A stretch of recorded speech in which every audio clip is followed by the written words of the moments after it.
Welcome back to another video, and today I'll be doing my half-a-yearly eyeshadow palette ranking. Welcome back, and today we are going to be doing my half-a-yearly eyeshadow palette ranking for 2025. So we will be ranking all the eyeshadow palettes that I have tried and that did survive my half-a-yearly eyeshadow palette declutter in sort of favorites order.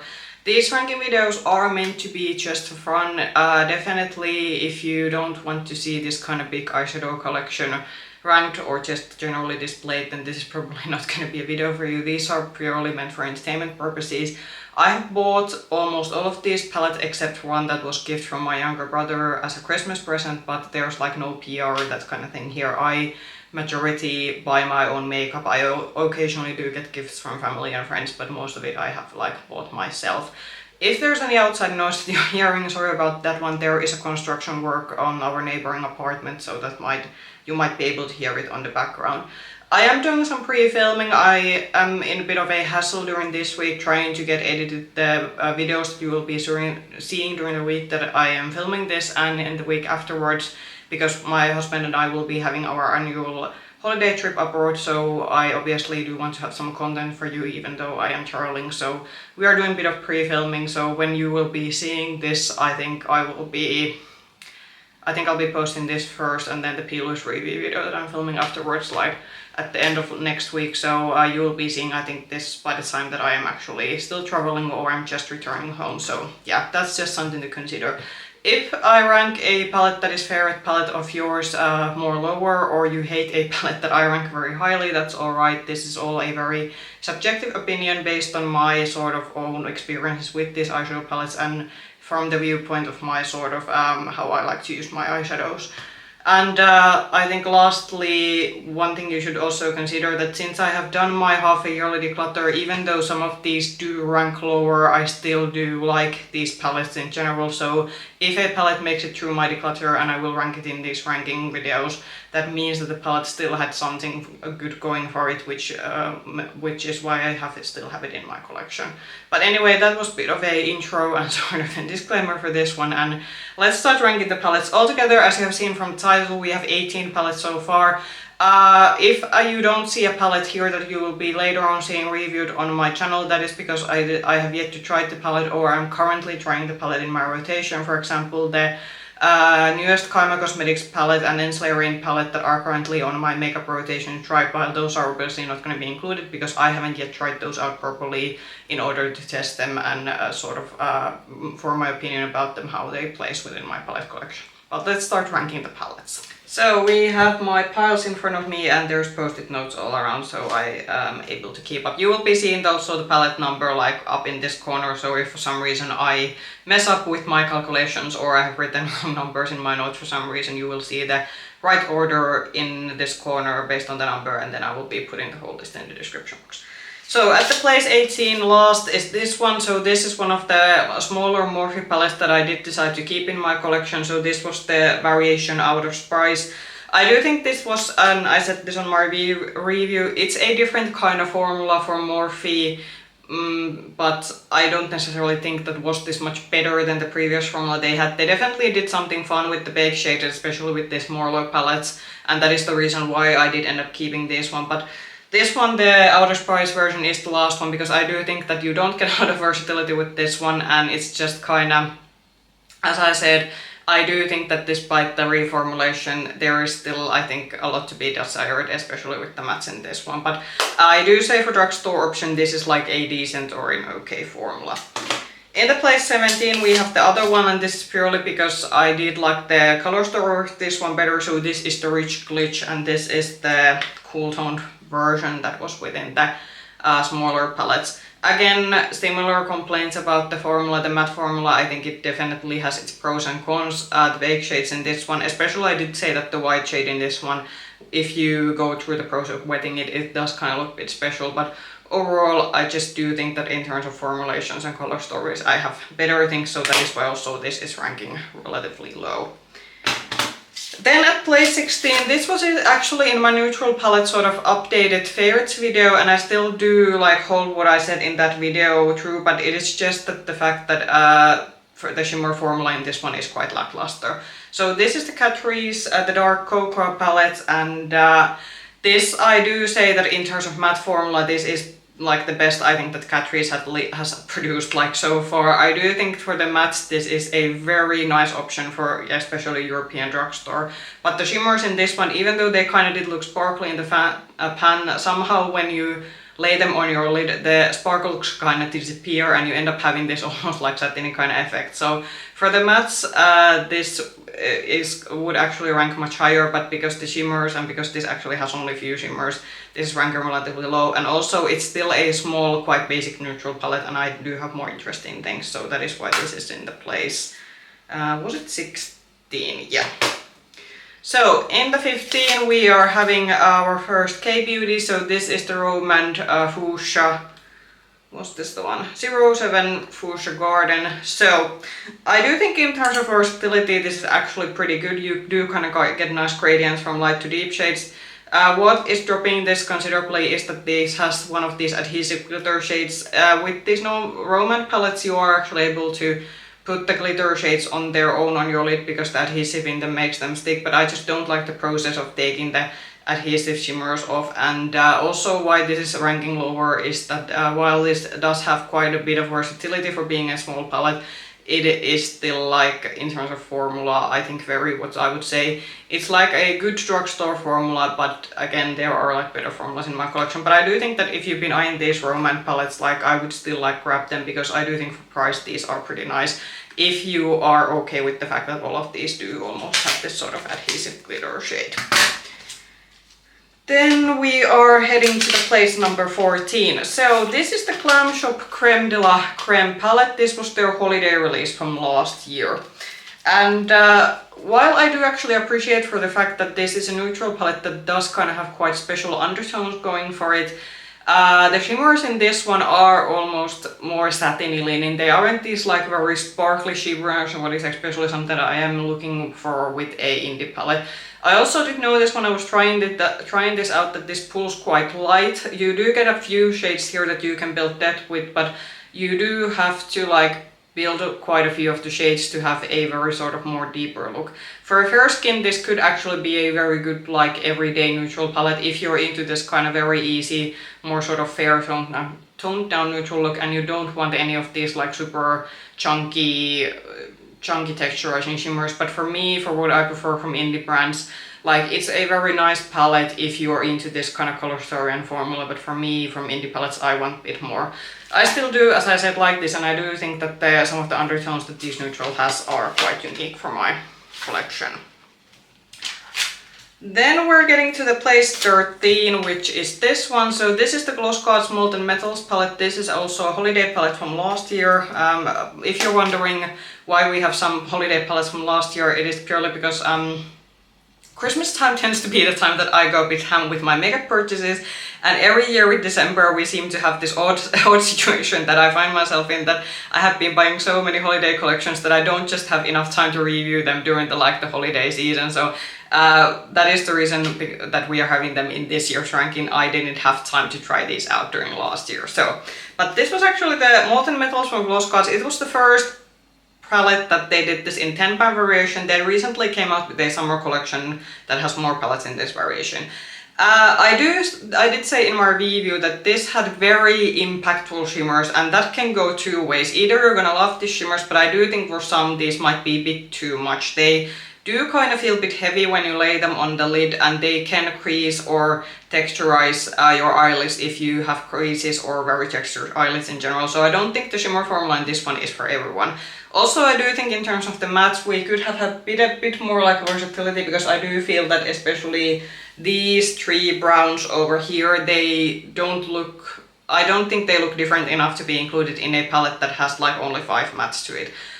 So those are the kind of reasons why this goes as an in-between. I do think for me this sort of very impactful shimmer formula, I like it, but I would have maybe wished a bit more in terms of the color variations, how they curated this one. But if you're interested in this 10-pan format, they do have now more palettes in this kind of format. The summer palettes are kind of cool that they did release, but I opted out from those because I kind of have those colors already. Then I think, is this our first high-end palette? Yeah, I haven't been buying that many high-end palettes, but that's purely because I don't think high-end brands generally have been steering away from launching eyeshadow palettes recently, so that is why we are not seeing many of them. So, but this is one that I think this might actually be the only one in this ranking. So this is the Natasha Denona Bloom palette. So I do like Natasha Denona's quality with the, how I'm sort of went on ranking this one. I did take into consideration that this is a more expensive palette, so, and for that reason there are like reasons I would recommend this and then reasons I don't recommend this. I think if you do have this kind of very hot peachy color story in your collection, then you don't need to get this one. Unfortunately, what kind of also dropped this in my ranking was that this didn't have the super sparkly and nice shimmer formula that was, for example, in the I Need a Nude palette. This kind of had the throwback shimmer formula that we have seen from older ND palettes that is more almost like metallic or almost like satin-like. You don't also get a super lot of versatility with this one, but I do still, especially now, think that especially now that since we're in a summer season, this is still a very fun palette. You just really have to like this kind of very punchy peach pinky color story. So yeah, that is how I went on this. I don't think for everyone this is necessarily for worth the price, but if you absolutely love Natasha Denona and you don't have this kind of color story in your collection, then I think you would still like enjoy this and think it's worth its price. With the next palette, I think we're having a bit similar like things why this isn't necessarily ranking as highly. So this is in the place 11, so we're almost already like on top 10, but because of the, I think more or less pricing this, I ranked it a bit lower. So this is Dead Roses from bellabeautébar. They actually did re-release this. This was their Valentine's release 1 year ago, and they brought this back as this year's Valentine. And like you would like think, because I am a fan of these like because I am usually a huge fan of pinks, especially, that I would adore this, and I do think this is very like nice.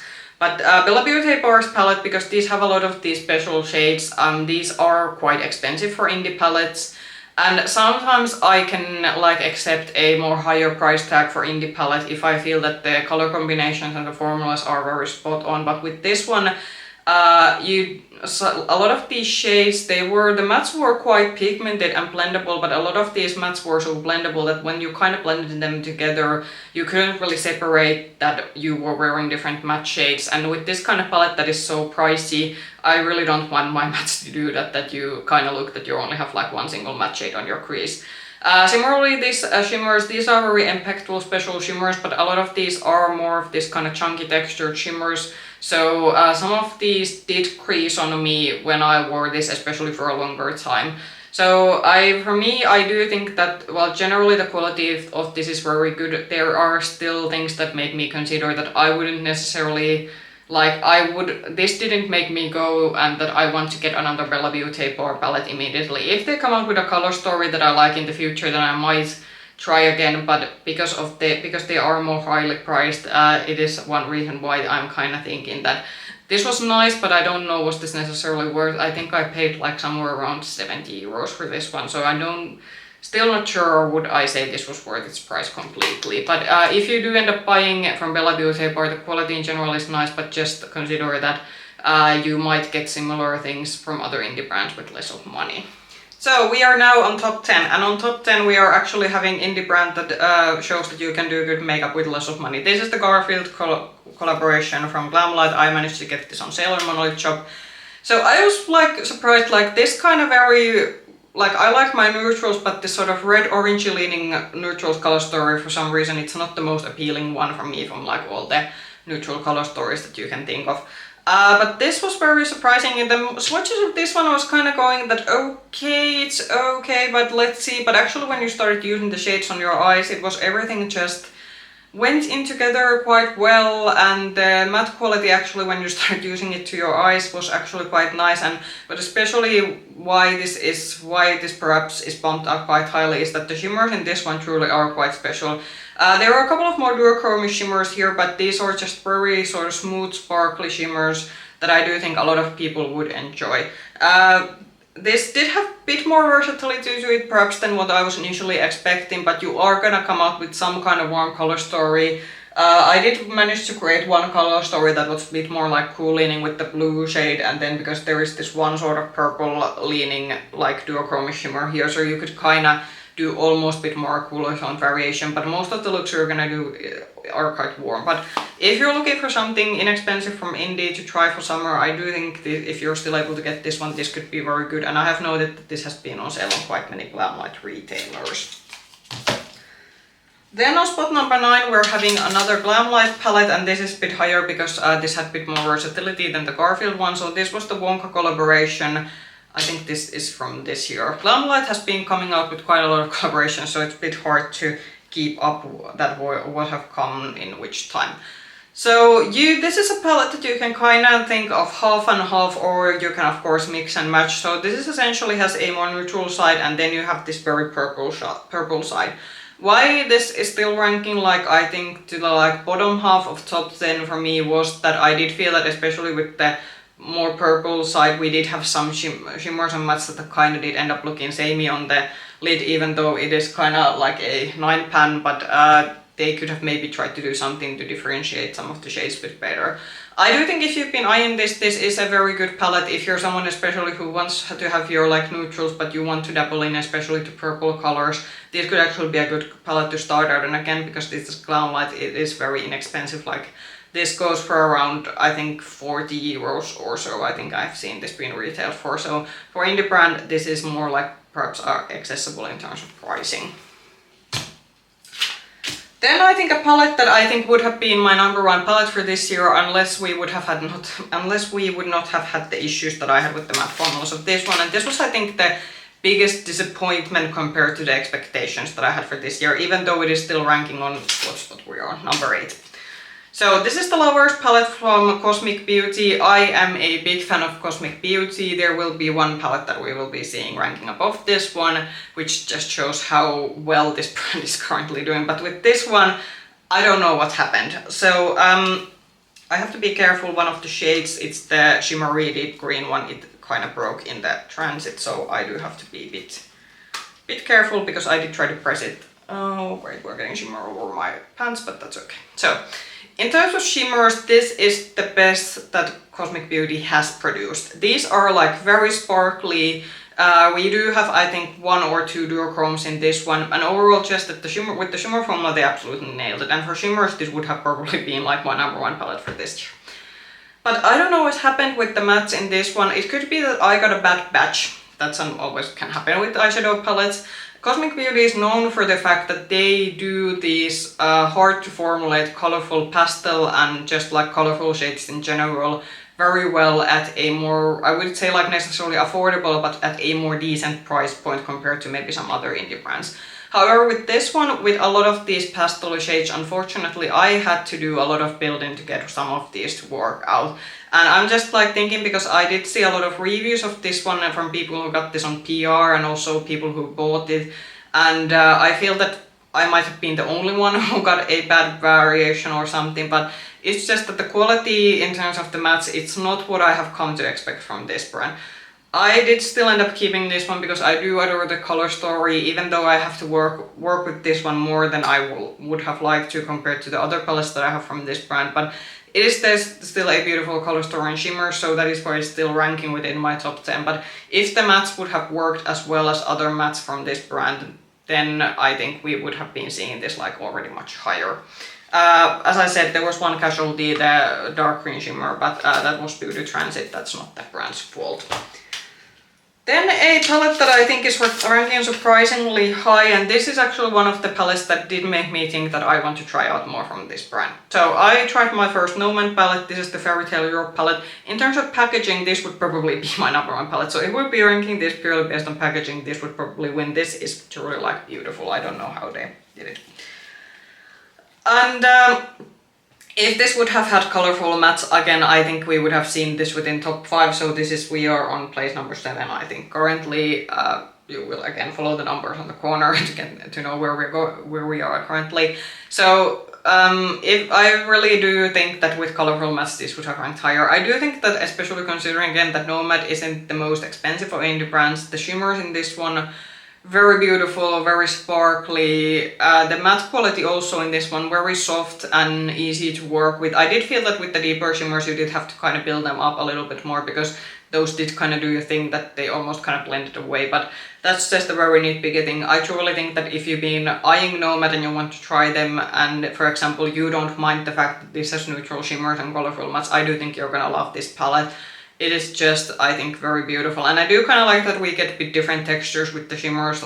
Like the deeper shimmers, they are a bit different compared to the lighter shimmers, but overall just very nice and beautiful formulations and beautiful shades. Again, if this would have had colorful mattes, we would have been ranking this more higher, but even just like this, it is a truly a beautiful palette, and a good palette that if you've been eyeing to try the brand, I would like, this could be a good palette to start out. But yeah, this was truly I think one of the hits from this year.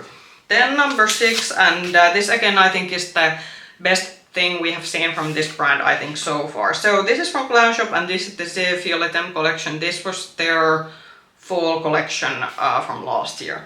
First of all, this packaging and overall the design and theming of this collection, I do think in terms of design this was very elevated. Like Glamshop's packaging has been an okay, but I do feel that this was kind of elevated to what they have produced before. Then to this color story, so this again has, I think, a very good variation of like more colorful things and then some neutrals. This is a very grungy earthy color story. For fall release, I feel this was very appropriate.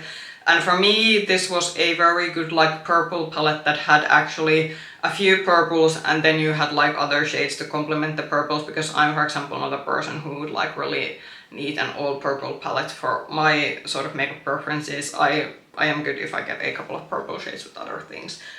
This has a more sparkly formula compared to the Creme de la Creme, so that is also the reason why this ranking much higher. And you do definitely get much more versatility with this one compared to the Creme de la Creme palette, because you kind of can do like a neutral look, you can do a purple, you can do more a earthy colorful look. And the shimmers have very nice sparkle. These shimmers are also improved. Like I did recently declutter some of the very old Glamshop palettes that I had, which had this very chunky shimmer formula. It was very impactful, but you really needed to work a bit more. These shimmers are sparkly, but they are still very smooth, so I do think a lot more people are gonna like this kind of shimmer formula. I would hope that they would like do something like keep this level of elevation with their packaging in the future, because I do think that these truly, like aside from what was inside the palette, the outsides also made this stand out from their launches from last year. And we are going to the top 5. So this was very interesting when I realized what my top 5 was. So on spot number 5 we have the Glamlite x Twilight.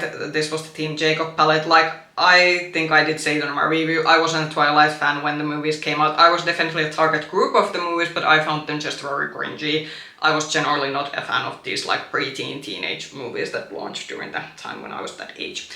But considering that I'm not a Twilight fan, I was like, I think like that's even more surprising how much I did end up liking this one, but that's purely because what's inside the palette. So even if you're not a Twilight fan, but if you've been looking for an awesome sort of like grungy neutral palette from Glamlite, I think this is the one you should get. Like the Glamlite palettes that I showed previously, those had a very like good quality considering the price especially, but this one they just did something better. The shimmers in this one feel a bit more creamier, a bit more nicer, they kind of have a bit more the sparkle to them.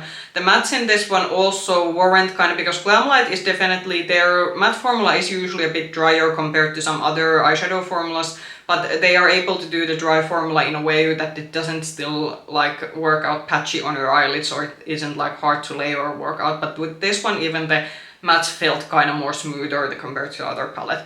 Why this is still on spot number 5, this is still a quite of a, how should I say, it's a more the sort of neutral color story that goes maybe a bit on the deeper side of neutrals than what I would like for what I usually do if you think what would be my perfect neutral color story. So because it goes to the grungier side, that is why this is on spot number 5, but this again is maybe one of those palettes that really positively surprised me just how much I was enjoying this. Even though this kind of has a couple of these like orangey leaning shades, this is rather something that did surprise me when I used this, is that a lot of the looks actually ended up looking quite cool tone. So if you've been eyeing this one, the orangey shades might like misguide you to the fact that this is what I would say a more cool leaning neutral palette rather than warm one. But very impressive like formula from this brand, and you definitely don't have to be a Twilight fan in order to enjoy this. I'm definitely a proof of that. Then down place number 4, this actually surprised also me that how highly I'm ranking this one. So this is the Klarity Rain palette. This was actually my first palette from Klarity, so I can say that this was a hit. This again surprised me. I didn't know what to expect, but I hadn't tried Klarity previously because I had noticed their palettes had gotten quite hit and miss reviews, but with this one I think this is definitely a hit. So this is ranking on number 4 because of the versatility and just the fact that all these shades, I was kind of thinking that okay, there are some like shades that are notoriously known for being hard to formulate, but actually in this one, the colorful shades, the matte shades, everything works really well. This mattes feel quite buttery. This does have one dot shimmer, which is the sort of taupish shimmer shade over here. That's unfortunately, it's like a full-on glitter fallout. I went into detail with that in the review video that I reviewed this on. And I do think that if this would have had a more even split between matte and shimmers, this might have actually ranked higher because so with the in top 4 we are already being on quite nitpicky in terms of the fact that why certain palettes rank lower than the ones above this one. So I think with this one definitely, if we would have had more even split between matte and shimmers and also the shimmer shades would have worked impeccably, then I think this would have ranked much higher. But still, I do think that if you've been wanting to try out Klarity, this could actually be a very good palette to start on. This is pretty heavy because it's magnetized, so that's just something to consider. Okay, then something that I can't believe I'm ranking this third, but I did consider that just considering the price of this one and the quality that I got, I do think this deserves to be. So this is from Dasique, so this is one of the K-Beauty palettes that I've tried doing this year, and this is the 01 Sugar Brownie. So I just can't get over it considering that depending where you get this from, if you get this from YesStyle, I think you're gonna be able to get this like around maybe even like cheaper than like 20 euros. I think in our retailers this cost more close to 30 euros. But even for like considering that this is like a mid-range brand, I do just think that the matte quality, the shimmer quality, just this made me question why are so many high-end brands having so much trouble sometimes creating good eyeshadow, or why are some indie brands charging very high prices for neutral leaning palettes. Because with this one, for the price point, this, like the matte quality, you get pigment, but it's so buttery, it's so smooth, everything's so easy to blend in together. The shimmers are these very sparkly smooth shimmers, which shows that K-Beauty doesn't need to do adhesive glitters. They can do awesome just basic shimmer shadows that are very easy to use. And yeah, this was very like surprising. So if you see this particular 9 pan somewhere and you're thinking that you'd be into this kind of neutral 9 pan, like I don't think you can go wrong with this one. For me this was definitely a hit, and one of, I think, again goes to a category of surprises because I didn't have a lot of expectations towards this one, but this just proves that you don't have to pay these very like 50, 60, 70, 80 euro prices for a good neutral palette that has very nice sparkles. You can definitely do that with less. So that's the reason why I'm ranking this so high. Then on place number 2, I am rewarding this brand for the fact that they fixed the biggest issue that I had with them. So on place number 2, we are having the Glaminatrix Nearly Natural palette. So we all know that I would have very much liked to love the Rich Romantic palette, but unfortunately the shimmers in that one, I have had palette with pretty emollient shimmers that I have been able to still make to work, but the Rich Romantic, the shimmers creased on me so bad that by the end of the day I almost didn't have any more shimmer on my lids. It was the kind of creasing that makes the shimmer basically disappear on your lids, and I tried so hard to make it work, but I couldn't. Come to this one. So with this one they fixed everything that was basically wrong with that one. The matte quality is improved. I did like the mattes on the Rich Romantic palette, even though it was kind of a bit of a drier matte formula, but with this one I feel that this is a very smooth matte formula, and the shimmers, they are sparkly, they are beautiful, they are smooth. This is actually a shimmer formula that I think that a person with more textured eyelids would even enjoy, because while it is a very sparkly formula, it's not texturation, it lays out very smooth on your lids, and the most important thing, the shimmers don't crease. This actually has one of the best lasting powers in terms of shimmers that I've tried in a good while, as from indie and from generally from different kind of brands that I've been trying. So yeah, that is why this is ranking as number 2. What why this is not number one is that we did have a bit of repetitions with considering the different kind of shades. So some of the shimmers and some of these mattes, they do kind of end up looking similar, especially when you should lay them on your eyelid. So I think that we could have maybe tweaked a bit more in terms of the variety, considering that this is a pretty big palette, but that's just very, again, a nitpicky thing. I think if you've been looking for this one from Glaminatrix, you can't really go wrong. Like this is definitely like awesome if you like your neutrals.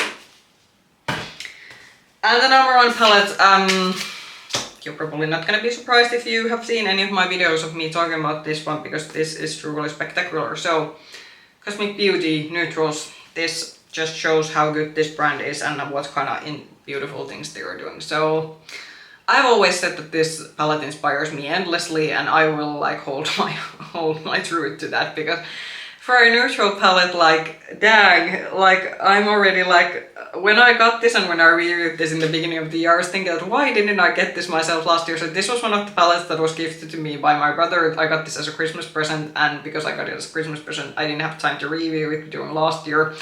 So I did review that in the beginning of the year, and already when I started, like the first couple of times once I used it, I was thinking that why didn't I get this when it launched? But we had a reason. Last year was quite a neutral heavy palette year in general when you looked at the launches palette brands made. So I was kind of neutral palette burnt out by the end of the year, but this one I still should have gotten it earlier. But anyway, better later than never. This is beautiful. This has variety. There's no repetition.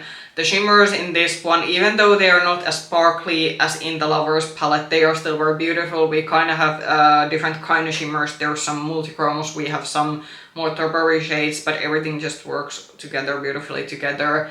And you kind of get like neutral looks, but you can kind of do something fun, because we have these olive and yellow tones that complement the matte shades and the shimmer shades that have been chosen for this one just perfectly. And I think this is just perfection in terms of warm tone neutral palettes. Like I think that if you're especially looking for a good warm tone neutral palette, I do think this is something that you should definitely get to your collection. And yeah, we shall see, will this be the number one at the end of the year, but we can already say that regardless, unless we're gonna get a bunch of like super mega palettes at the second half of the year, this will be probably still ranking really highly at the end of the year ranking. But this is definitely one of those palettes that I kind of knew when I got it that I will like it, but just how much I'm liking it and just how excited it always gets me to just look at this. It just shows that this is quite special, for considering that it is essentially a warm neutral palette with a twist. But yeah, Cosmic Beauty, as I said, this currently has the Odensai,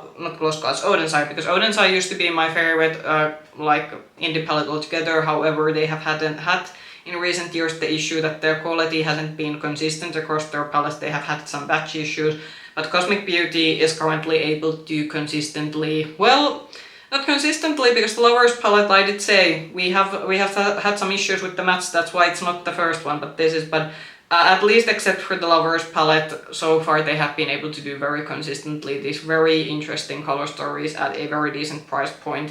Some of their prices have gone a bit up because they have been including some more special shades in their palette, but they aren't like still the most expensive, because obviously, as I showed, the bellabeautébar or for example Ensoleil Rain are notoriously known for being quite expensive, but this brand shows that you can do great things at a more sort of like decent price point. That was it for the half a year ranking. Comment down below maybe what have been your top 3 palettes that you have tried during this year, because I'm always very curious to know what you guys use, and especially considering that if you have a bigger eyeshadow collection, what are the things that truly make you like gravitate towards using certain products. I do have to say, like, because these are always kind of the fact that it can depend on the mood of the day. I do think the least favorites and my absolute favorites, the top 5 and I think the bottom 5 were quite clear to me, but I do think depending on the day, some of the palettes in between could change. But we do have to, like, this is still a video format that I like to do, and I like to watch other people's videos to see how other people rate different kind of palettes that they have gotten during the year. So we have to put the line at some point and then do the ranking. But That's just something to consider, that some of these could switch places depending on what day I would do this on, but definitely the top 5 palettes, I was quite certain that those are the palettes that are going to be my top 5. If you like this video, push the like button and subscribe to the channel and ring the bell button if you want to get notifications from future content. You can also find me with the same nickname, Makeup Hedgehog, on Instagram. I hope you're going to soon in the video. Bye bye!